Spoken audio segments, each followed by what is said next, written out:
Hello, everyone. Welcome to today's webinar. My name is Eva Bakun. I'm the Director of Industry Insight and Engagement for Clarion Gaming. Today's webinar is the second one offered as part of the ICE 365 Try by Gaming series, which kicked off just yesterday and is sponsored by Cambi. ICE 365 Try by Gaming content series is a series of live and on-demand content pieces in a variety of formats, all on Try by Gaming. So keep checking the ICE 365 website, and I will send the link via the chat functionality as soon as I finish this presentation, as there will be more and more content being added daily. But already there, we have Jim Ryan of Pala Interactive and Annika Howard of Foxwoods talking about their digital journey. We have a data dashboard on revenue generated by tribal casinos. We have opinion pieces on evolving concept of exclusivity and on trust by recognized tribal leaders. We have also interviews with Mohegan Sun executives on how they have done during and after the pandemic and their plans for sports betting and international expansion going forward. And as I said, a lot more coming during this week, all on Try by Gaming. We're also doing a survey on tribal casinos and on how tribal casinos are doing and planning their post-COVID recovery. And again, I will share the link to that survey right after my introduction via the chat functionality. We would love to get your views as well on what's happening at your casinos.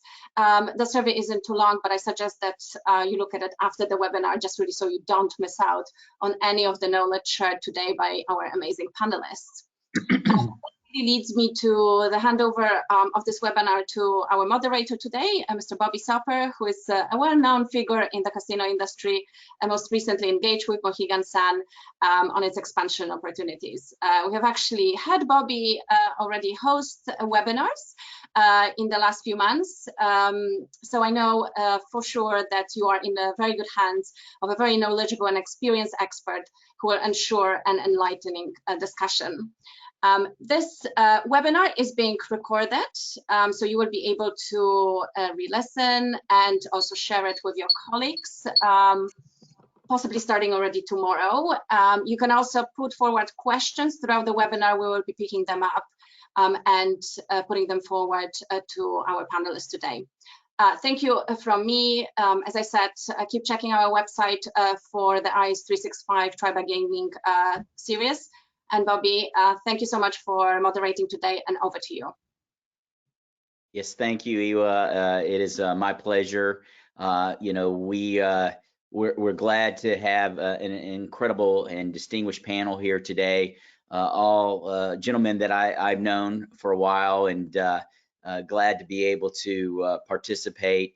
Yeah, today we just want to, you know, at a high level talk about you know, the road down to reopening, right? There's light at the end of the tunnel, I think, you know, as vaccinations are rolling out.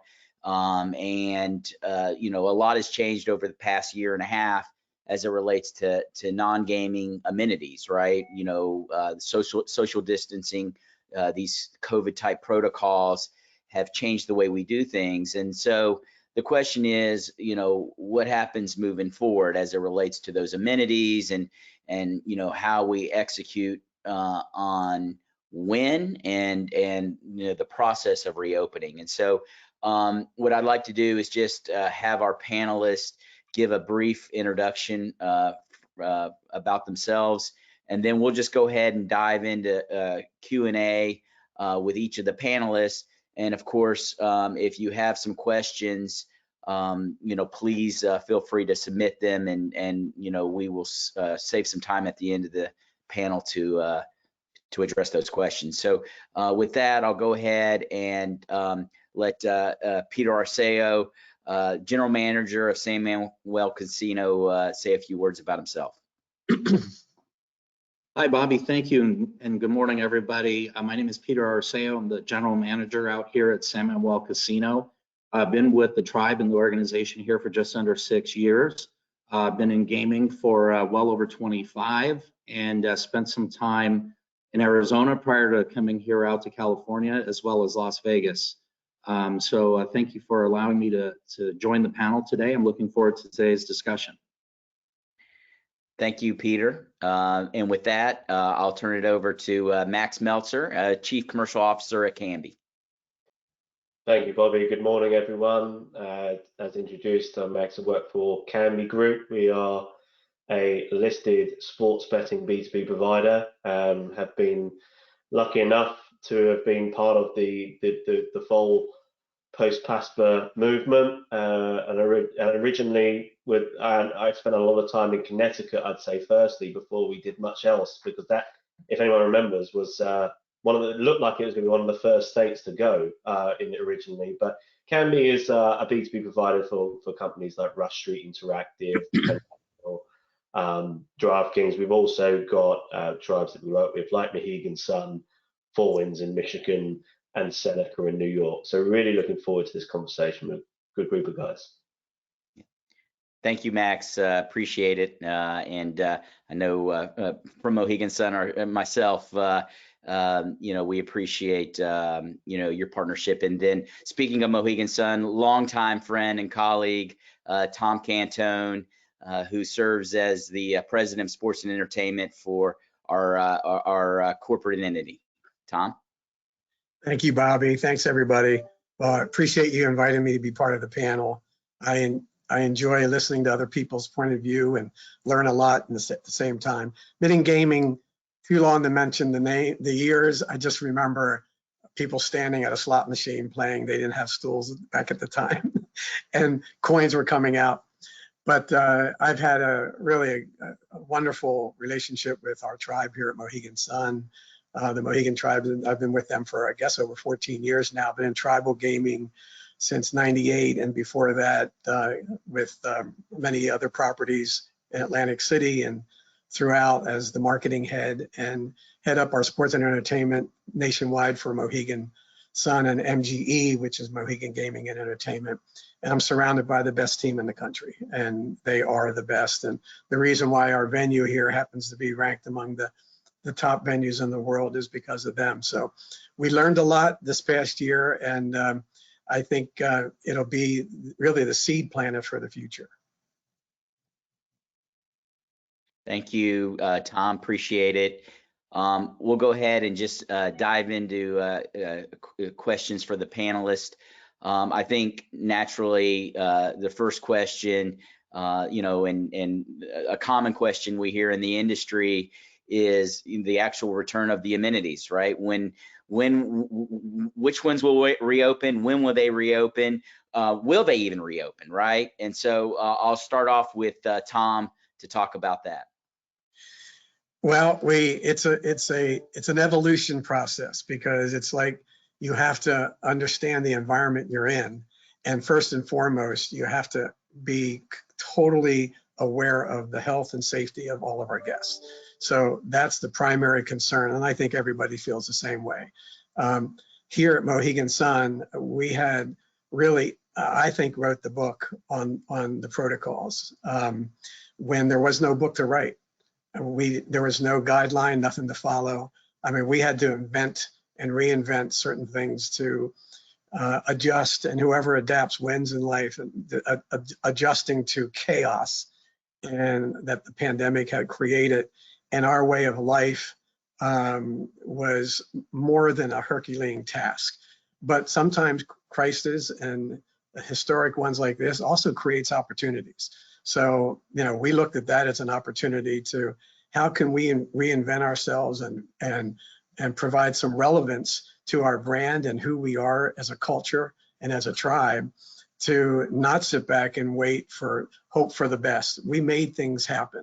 And I think when you make things happen, people have more confidence in responding once they hear how you approach and do things. So we, like everybody else, decided, we need to reopen. And, I think at the time, and it was no secret, I think we did it, probably before others wanted us to, but at the same time, we felt confident that we had our protocols down, and we did everything that we could humanly do to make our guests feel safe and happy to be here. Because at the bottom line is, we're in the fun business. Our product is fun. And it's probably the best medicine that can fight a virus is your mental health as well. So when you get 24/7 of constant negative news about how everything's coming to an end, it's our job to counter that with happiness, that the return of some type of new normal to get to normalcy. So I think the first thing we do is create the protocol that, when you arrive on property, and that when we reopen, the amenity is to just have fun. And so our casino, they saw a different type of casino like everybody else's that was safe and secure, and with masks and all the mandates and the testing, the temperature checks and all of that. So they felt comfortable right away getting here. But for me, it's always been about, how are we going to drive that database, and how are we going to get back to the things that we do best and better. So we have a venue here that we tried to take a different look at, because while everybody around the country was closed, our venue remained open. And I think that became like the model for other people to take a look at what did they do at Mohegan Sun. Well, we created we turned the arena into a broadcast center for Viacom, and they have Showtime Boxing and Bellator MMA. And really, that whole came about when I was thinking about how we could bring our staff back and bring them back to some normalcy. And when we floated the idea to Viacom to create a venue during the height of a pandemic that we could still broadcast sports events out of, they became our partner. It wasn't easy, but at the same time, we had to overcome all the obstacles that were in our way with health and safety, and of course the media, was very fearful. So we created this environment. In the end, it drove the amenities of our hotel, because we were able to drive something like 25,000 hotel room nights during the height of the pandemic, created a revenue stream of millions of dollars that came in that would not have come in, gainfully employed the return of our team members who were called back because they had to service what we now created as a new relevance, basically. And so, live from Mohegan Sun Arena was beamed around the world in July on, and still to this day, to some 20 million people who saw activity and sports and some events, not fans, but, because fans now, just as of yesterday, breaking news here in Connecticut, that we are going to be going to fans in the coming weeks and months. So the return to normalcy, all of what we did in the past has built up to what we can do instantly in weeks, as opposed to just sitting there waiting for news to happen. And we didn't have protocols in place, and we didn't know how we were going to do things operationally. We've been in operation from day one since the pandemic started. So the advantage for us was when we reinvented, how to do things, the amenities opened up because of it. So, and our restaurants now are benefiting from it. Even room service, amenities for providing food and deliveries for all of our hotel guests that were part of the Viacom residency, but also our guests returning as well. So our hotel occupancy really benefited from it. We're up in the high 90s, 98%. Our hotel has been packed. So the benefit is, get back to what you do best and better than anybody else. For us, it's sports and entertainment. Entertainment really is the driver here, as Bobby knows. As entertainment goes, so goes the property. So we have the advantage of one of the biggest and most successful arenas in the world. So to program that and use it and load our guns to get ready is what we're doing right now. So everything that we've done up till this point has been an investment to opening our amenities and having people feel confident and having fun again. Great, thanks, Tom. It's a great story. Actually, keeping your live entertainment venue open during that time, keeping the jobs and so forth. Sounds like, that Connecticut's going online very soon with all the other amenities. Max, Peter, anything to add as it relates to your understanding and experience? Yeah, as far as the return of amenities, I think, we took a very deliberate and cautious approach to that as well. And, during the beginning of the pandemic, I think Tom touched upon a couple of key concepts there, which is adaptation and opportunity. And, for us, we took that opportunity. We were closed for 87 days, so it was nearly 3 months. And there were some things that you quite frankly never have the opportunity to do when you have a closed casino. There are things there that you can go back, reevaluate. Gave us the opportunity to look at our HVAC systems, and gave us an opportunity to look at our cleaning protocols, and looking for ways to adapt and do better at those activities. And with an empty casino, you have nothing but time on your hands. And it allowed us to evaluate a number of different uses of technology, or maybe it was a deployment of technology that traditionally we've heard about, but it really wasn't a priority for us. But it allowed us to test things. We got a variety of different products that were pitched to us during that time period, and some of them were not what the manufacturer said they were, and others were. But it gave us time to evaluate it and select products and services that we thought would make the largest impact for guests returning to our property.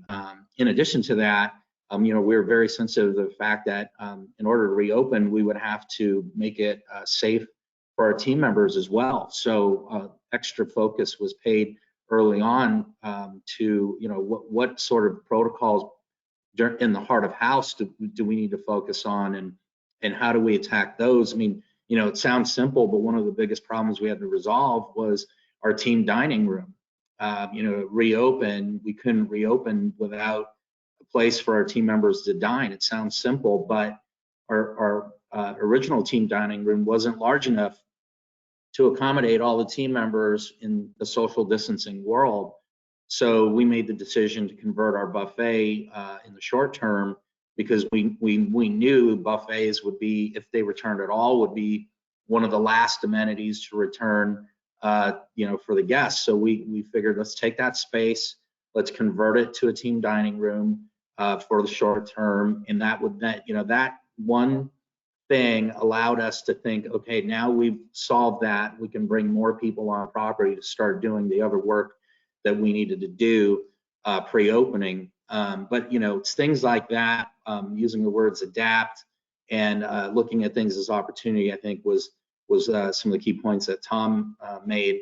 The other component was it gave us time to talk with our guests. Our guests were sitting at home doing nothing as well, and guess what? They were more than willing to talk to us. And usually it's hard to get people to participate in focus groups or phone surveys or email surveys, and we use the downtime to communicate with our guests, keep them informed of what we were doing, as well as do pulse surveys out there. So we got a good idea of what they were thinking, what was top of mind for them, what was important for them when we do in fact make the decision to reopen, what concerns would they have, and it allowed us to focus our efforts into areas that were most impactful for them.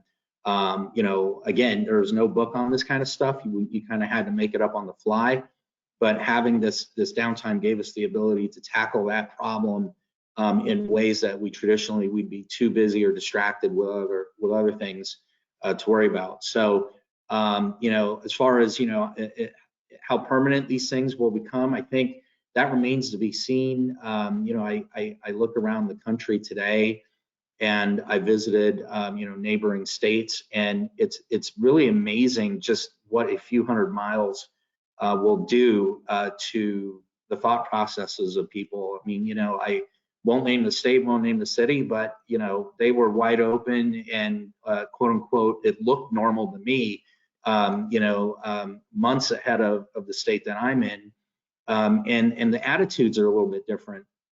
You have some people that they don't particularly care to see some of these things adopted for long term, and others do. And so I think we as operators have to be sensitive to that, and depending on who our audience is, we need to be able to adapt to that and present a a safe environment for our team members, number one, and then number two, for our guests.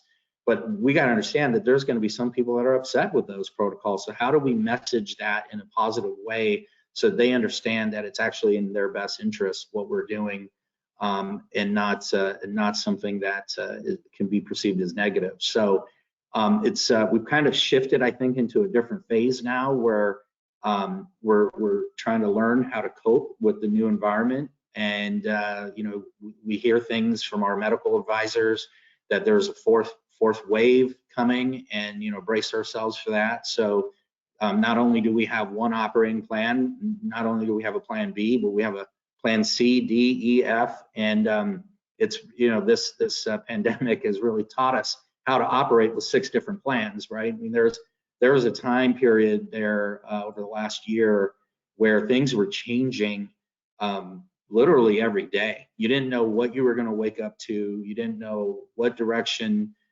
you would have to focus your attention on that particular day. But we've learned to adapt and be as flexible as possible, and not get pulled down by news that we didn't anticipate or maybe weren't in our favor. We just learned to say, okay, that's plan F. Let's roll with that, and we'll go with that until the situation dictates otherwise. So it's really, I think, created and allowed us to flex new muscles that we traditionally haven't flexed before.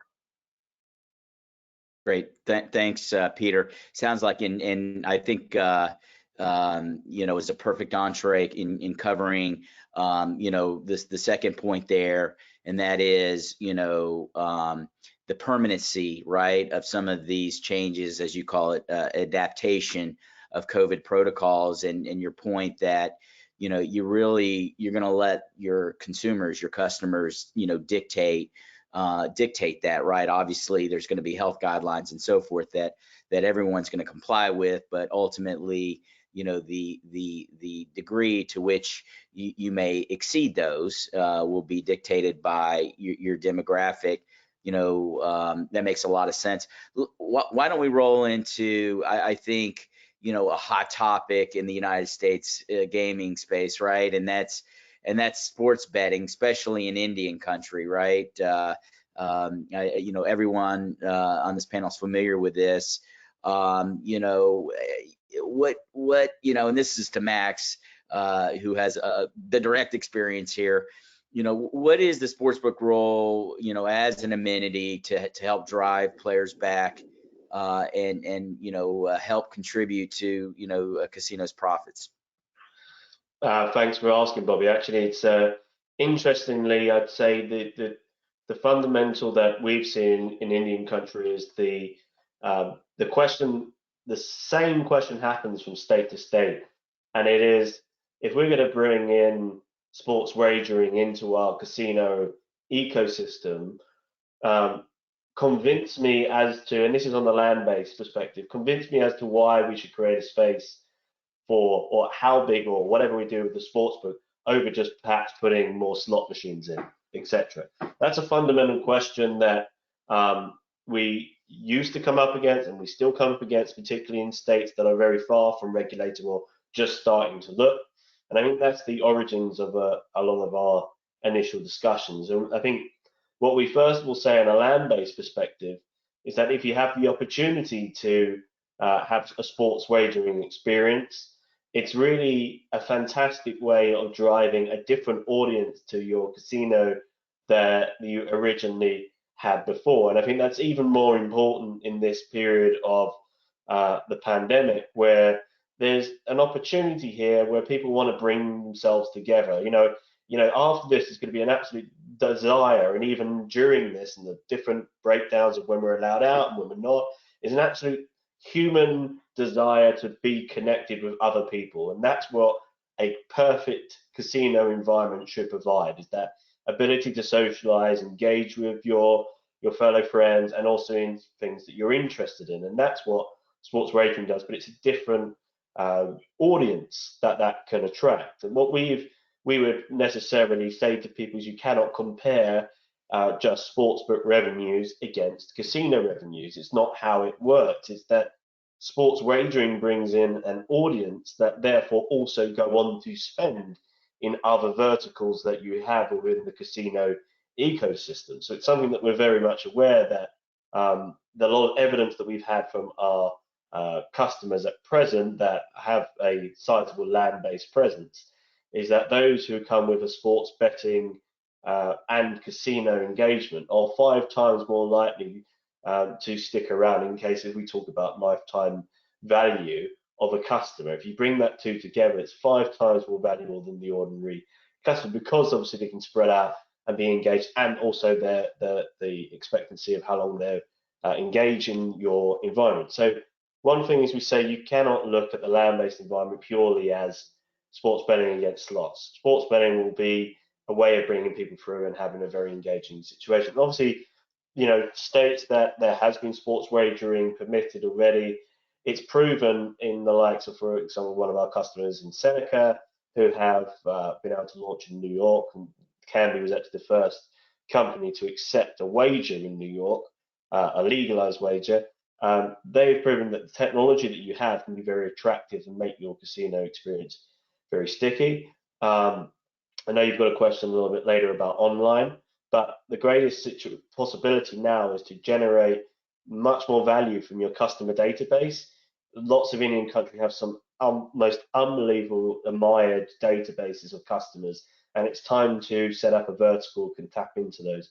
And they deserve to have the type of quality experience that they want to have from a sports wagering perspective that associates with your brand. And that's a great opportunity for Indian country. And I think this is an ideal time if you're not already driving people back into casino or your online brand experience and your loyalty cards and points, etc. This is a great opportunity to do so. And one of the things that go right back to the point on prioritizing return to amenities and linking that here is, you know, during this perspective, everyone is very concerned about keeping distance, and social distance is important, and your own technology. And it's gone away. You know, there was one time where it was, you know, big queues going up to the cage to place your bet, but actually the technology, for example, that we've got and we've been able to roll out is a bring your own device, where there's basically it's a mobile solution whereby you can build your bet and it creates a QR code.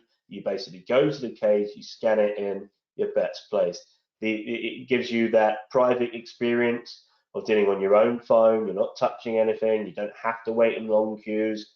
You can do something personal. And we found from our customers that we work with that that's a very engaging way of being able to, in this kind of pandemic environment, deal with customers and attract them into your in a private way, but actually is engaging fully with your casino land-based, and also get a real understanding using a mobile of what you will either do online when you go online, or if you are online, you can also transfer them away online when they move away, and you can really build the lifetime value of that customer. So that's what we've certainly been seeing, Bobby. Great, thanks, Max. And I know Peter in California, Tom in Connecticut, you haven't officially launched. Tom, I know Connecticut is on the verge of launching. Legislatively, they've gotten it approved. You know, any thoughts on you know, sports wagering? You know, hearing what Max says as an incremental amenity to the property. Yeah, I think Max hit it right on the head. You know, we're a little late to the party, you know, because everyone is sort of in the game, and who would have ever thought that casinos and sports betting would ever marry? And we're married, we're going to be married because it's what everybody does. Everyone bets all the time on everything. Is he going to throw a ball or a strike, or is he going to touch his head? You know, whatever it is, they're going to bet on. Our property down in Atlantic City Resorts is one of the top sports betting facilities in Atlantic City. And to Max's point, bringing in a customer base that they didn't have before. So I think if somebody else is having it and you don't, it's just one door you don't want to keep closed. You want to keep it open. So hopefully we're making progress, Bobby, as you know. And I think us aligning with our other tribe 10 miles away will get us there, and we can get in the game and provide that extra amenity that everyone really is loving to do and has fun doing. And again, we're in the fun business, so gives them that one more chance to come here and enjoy with their friends and hang out. It is a younger demo, and it's the next generation that we want to introduce to, but it also spans all ages as well. So I think, the numbers that you see on people that of sports betting in general is mind-boggling. So to have a little piece of that pie, it is by no means, going to replace gaming on the floor, but it also is an added advantage to the marketing of a property. Great. So I think that's a good lead in to, this notion, and Tom, you're hitting upon it. And I think directly to Max's point, right? What's the value of those that are sports, wagering on sports in a casino? It goes beyond, the direct P&L. It's a contributory factor, to the entire P&L, right, of the property, right? And I think that holds true. And Tom, I know you always view it that way when you book an act or, you hold a live event. So I guess the question really is, how do you view that? Driving that right type of customer, that will be incremental on the gaming floor, right? Tell us a little bit about your perspective on that. Well, for us at Mohegan, we actually have a weekly meeting where, all the entertainment product that we put out is database driven. Now, we like it's two forms. One is cash and one is gaming. And the profit that you make on an entertainment booking can be significant. It depends on who it is and the volume and the capacities you've got. But everything is database driven. So we target our audiences based on, the level and the quality of what we program. And it could be a game changer.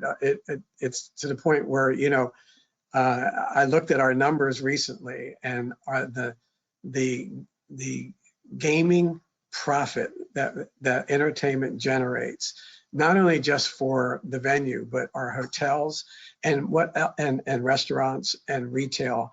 But here's the thing that surprised me the most. People, businesses around us wait for our calendar to come out so they can adjust their hotel rack rates based on who's coming in to play at our venue. Now, to me, that's a significant economic development there, because the commerce that is generated, not just on gaming, but non-gaming for sports and entertainment events, and primarily concerts, is where we make most of our money, is a driving force for the people that come here. We know who they are, we know what they like, we go after them in a way that, suits their needs and their likes. And we, as any good marketing plan would, make sure that they're getting a steady diet of the things they like most to do. So entertainment pretty much drives that satisfaction level to see a certain artist or a performance or an event or a sporting event of some kind. But when you get right down to it, the benefit of having them in your venue is a game changer, because for the most part, even if you're not a database customer and don't have a card, the recreational play is incredible while they're here, because we see as much as 50 to 75% jumps in our gaming every time we have an event, whether it's a concert or a party of some kind. So, it's bringing in that extra push that gaming alone can't do, and that's the magic of having entertainment be interwoven to the marketing plan. We do it in a way where we know where certain days we're going to need programming, and we don't want to double up and do giveaways and all of that when we know we've got a big name in the house. So, and it also is bragging rights too. I mean, people, it's the experience that people talk about. What did you do last night? Oh, I saw, Keith Urban with my friends, and we create memories for life. We say we don't sell tickets, we sell memories. And in our business, that's really what we do. Our business is not about anything boring. You know, you come here, you're escaping what you want to get away from. And as long as we keep focused on that and providing those outlets for mainly adults to have fun, but families too, when they come here, and they can get a meet and greet, and they can brag to the world that they just got a picture with Billy Joel, and or something really cool happened while they were there, or they're at a party and you know, an after party, and they saw somebody famous, or they had a, you know, an interaction of any kind. They're sharing that with their friends, and they, you know, it's so social. You know, it's our business is very social. So, you know, we're the #1 social media venue in the world today because of it. It's meaning the minute I book something, people are on their phones and on the internet and telling everybody what's going on here at Mohegan Sun. That's a huge marketing tool. You can't, you know, no one does that. The slot machine can't do that. A restaurant can't do that, you know. So you go with what the, you know, some of the powerful tools that you got to use. And for me, it's always been, you know, I used to be the marketing head at other casinos, but I always used entertainment as the differentiator to separate us from all the rest. Because no matter how big or small you are, you can win the night if you have the right person, the right event in your house that nobody else has. And that's bragging rights. And we used to do it all the time. We still do. So, you know, for me, it's the joy of bringing everyone together, and when people are coming in and you can see them just having a great time, and when the lights go down and they're just going crazy, and then they leave together and they're texting everybody, and they're taking selfies and getting next to the pictures of famous people, and maybe they even get to see one.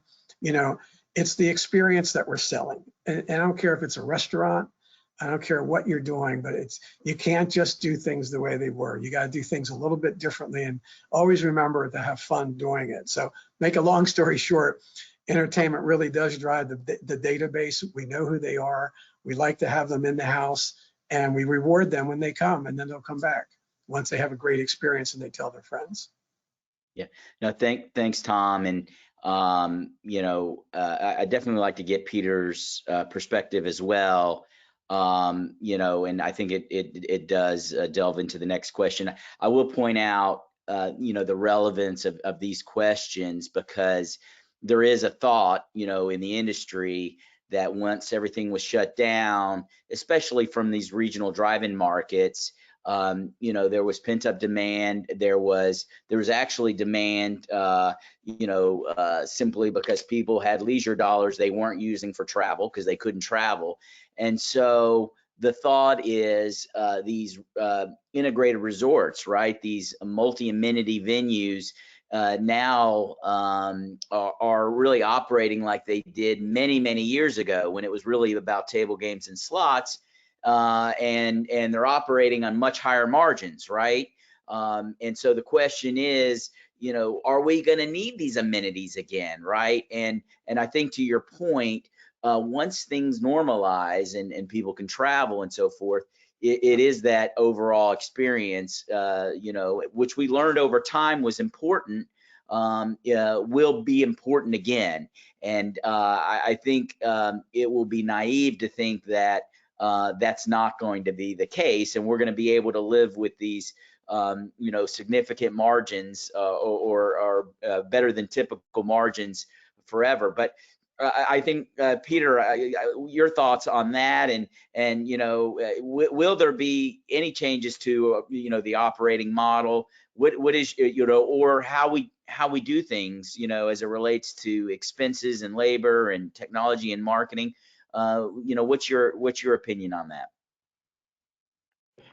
Thank you, Bobby. I think that there's a lot to unpack there, right? And what we're learning now is really how consumers have changed. I mean, we really need to understand that to understand what experience they're going to expect in this post-COVID world. You know, it's interesting to observe from afar, you know, what's happening with the entertainment industry, because I think that one and sports is kind of further along than the entertainment world. But at least out here in California, you know, we just started hosting and allowing people to attend baseball games. That was sort of the big, you know, stadium type events that and we all watched with you know, bated breath. How's that going to work, and sort of what sort of challenges are they going to encounter? We haven't got to concerts yet out here in California, so you know, we don't have the luxury of being able to observe. Well, what sort of new challenges is that going to bring once those get restarted? But it's interesting to see what happened at the, you know, on Dodgers opening day. You know, obviously every available seat that they could sell, which was at, you know, a very, very low percentage, people were there. Unfortunately, the concessions weren't, you know, exactly you know, operating on full tilt yet. And so to see how that, you know, everyone forgets about the concessions. Well, concessions is half the experience of going to a game. You know, there was lines there that were over, you know, 2.5 innings, where you'd get up to go get a drink or some food, and 2.5 innings later you're back in your seat. And I think in the short term, people will accept that as an adjustment that the industry has to make. But over time, you're going to have to resolve that. And, you know, how do we get back to, you know, ultimately the guest is going to want to feel the way that they felt before. They want to have that same feeling of excitement, but they now have a cautious eye towards things, and they're like, okay, I want to get that feeling again, but I'm not so sure I want to do it with sitting shoulder to shoulder with everybody. I mean, I think that's the big question mark is, you know, are we going to get back to that point? I don't think that, you know, people's wants and desires are going to change. I think that's a, you know, innate thing of human beings. I think people are going to want to feel good. They're going to want to have a good time. They're going to want to share good times with their friends. As Tom pointed out, they're going to want to have these unique experiences. It's incumbent upon us as operators is how are we going to deliver that feeling and level of excitement in a whole new operating world. And so, you know, I wish I had all the answers. I don't, but I do know that, you know, staying on top of what's happening out there and communicating with guests, and I also communicate with others outside of the industry. You know, I communicate at least once a week with those teams, professional, you know, whether it's soccer, hockey, baseball, basketball. I mean, I'm in conversations with leaders of local teams that are dealing with this issue as well, to kind of gain insight into what are they learning from their experiences that we could apply here in the casino.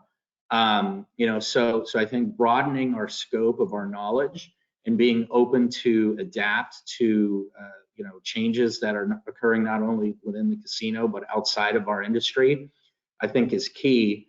And then, you know, as far as, you know, what sort of physical changes will that require us to make to the casino, I think that remains to be seen. Our eyes are wide open right now for that, and we're trying to keep an open mind as to, you know, what sort of physical modifications, you know, more permanent features we're going to have to put into place as a result of this. I think, you know, over the next 6 to 9 months, we're going to learn more about that, just based off what we're learning with the reopening here in California. But I think it's critical, you know, as Tom pointed out, I think programming your property will be key. You know, there used to be this notion of peak to peak. Well, you know, maybe it doesn't make sense to peak to peak anymore. Maybe it will make sense to shift the peak to some degree. And, you know, when you're hosting a big show on the weekend, maybe not do the blackjack tournament over that same weekend, or a slot tournament over the same weekend. You might have to shift it to a Thursday, or vice versa. I mean, I think it's going to be really incumbent upon those of us responsible for the programming of the property to be more in tune with the flow of traffic, yielding of the customer database, and when you want to have maximum volume in your casino and when you don't.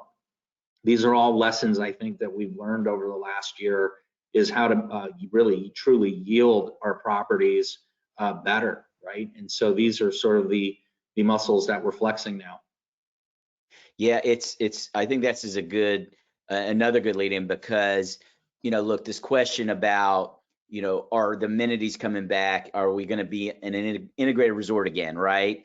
And I think it's pretty clear, but But the other question that it's often asked is, you know, the past year and a half, there has been a lot more adoption of online, right? There's been you know, more familiarity, you know, and what does that mean, right? And I think Max, you live in a world of both, right? The land-based you know, sports book and the online sports book. And you know, love to get your thought, you know, as it relates to whether we're going to see a shift. What does it mean?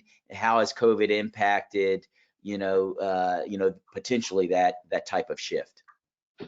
Sure. And I think, first of all begins with the fact that we are, by nature, very social beings.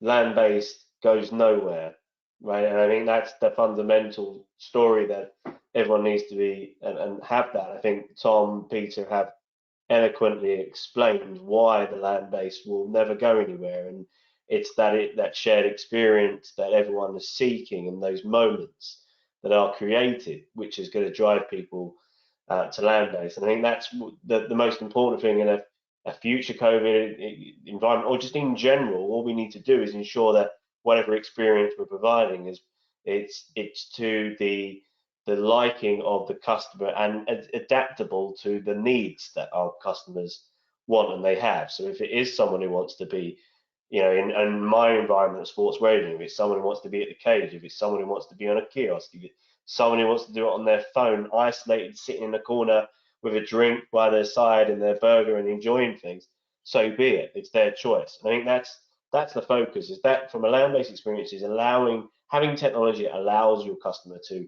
enjoy the experience in the way that they want to, and then transitioning to online. I think one of the fundamental fear factors that people have had about online is, okay, but if it goes online, what's the impact upon my brand? What will they still come into the casino? And I think that's the opportunity that in our world, people that are selecting a best-in-class sports book and someone is selecting a best-in-class PAM and everything else that goes with it, are able to make that decision. How do we connect online to our land-based experience? And that's how people generate, you know, loyalty cards or find ways of bringing the online to land-based.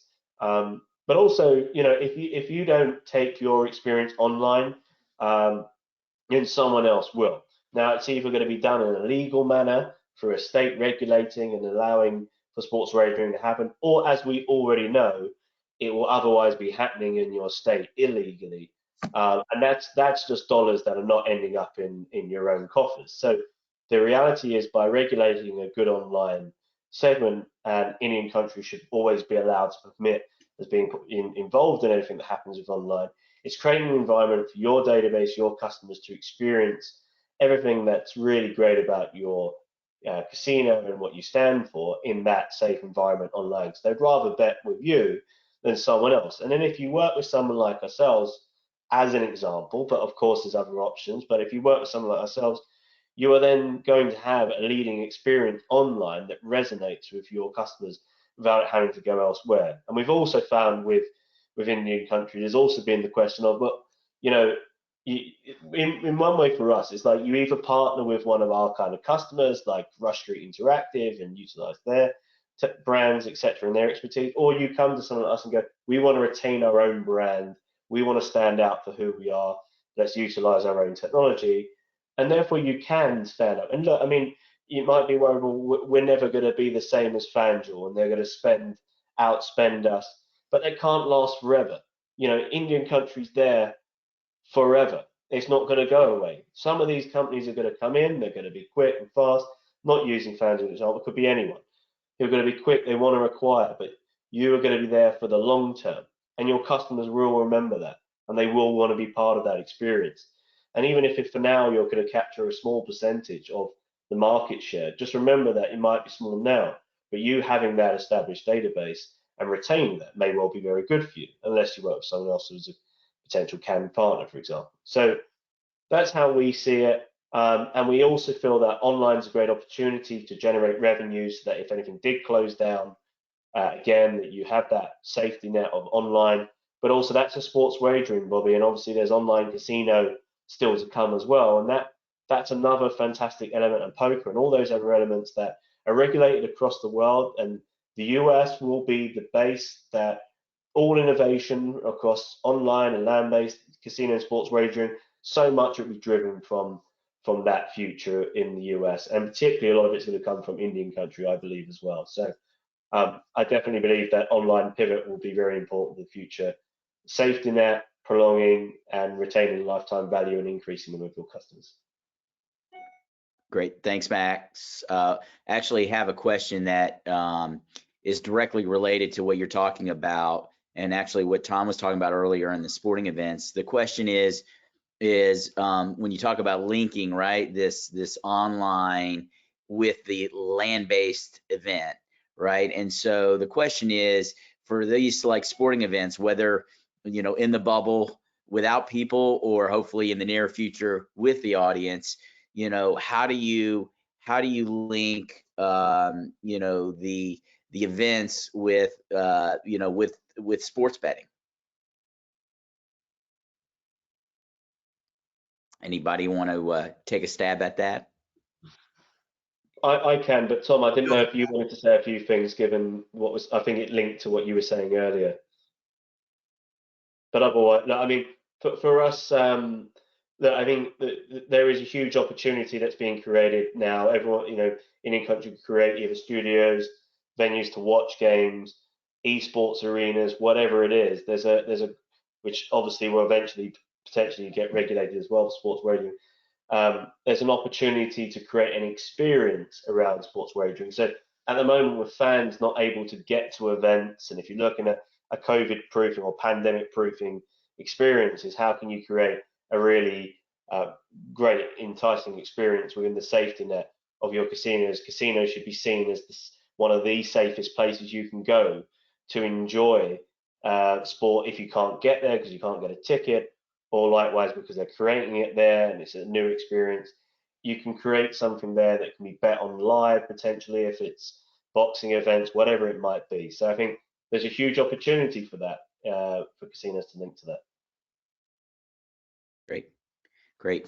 I think there's only one other question. This is, I'm not sure anyone wants to comment. I could provide a comment, but you know, again, as it relates to wagering, you know, where's the industry in terms of acceptance of cryptocurrency for wagering? You know, what will need to be done before casinos can actually accept these types of currencies? Anybody want to touch upon that? Hi, Bobby, it's Peter. I'm happy to talk a little bit about that. You know, I think from our view, there's a couple of major hurdles that would have to be overcome in order to get to that point. One being on the AML side, and the ability for us to, you know, confirm source of funds and know your customer. I mean, these are very, very important pieces of the puzzle for us is on the AML side. And then, you know, if we're able to overcome that, now comes the notion of accepting the risk of the fluctuation of the value of cryptocurrencies, which literally changes by the second sometimes. And so, you know, to accept, you know, cryptocurrencies that have the volatility that we see out there with all the different ones, it's a challenge. You know, that's another risk factor that we have to factor into our decision whether or not to accept it. And you know, we're at a point where, you know, is it worth it, and who assumes that risk? Is there somebody in the middle that guarantees a certain value, you know, and reaps the benefit if it goes up, or eats the loss if it goes down? You know, for a VIG, I don't know. But there's just, I think, a lot of unknowns in those two areas right now for it to be, at least for us, something to be considered here at San Manuel. You know, AML, first and foremost, we want to make the regulators happy and our compliance folks happy that we can accommodate their needs. But then on the flip side, it's that risk, and you know, it's a $10,000 buy-in. Oh, by the way, that 10,000 is now worth 3,000, and you know, someone's out there gambling on 10,000 on your dime. That's a tough pill to swallow. Thanks, Peter. Yeah, that's perfect way to wrap up the session. I think we're out of time now. So Tom, Max, Peter, thank you for your tremendous insights. I think that'll be a wrap. Iwa, I don't know if you yeah, I just wanted to say a big thank you from us, from Clarion Gaming, for your contribution to today. Thank you, Bobby, for leading the discussion, and Tom, Max, and Peter for contributing with very insightful points.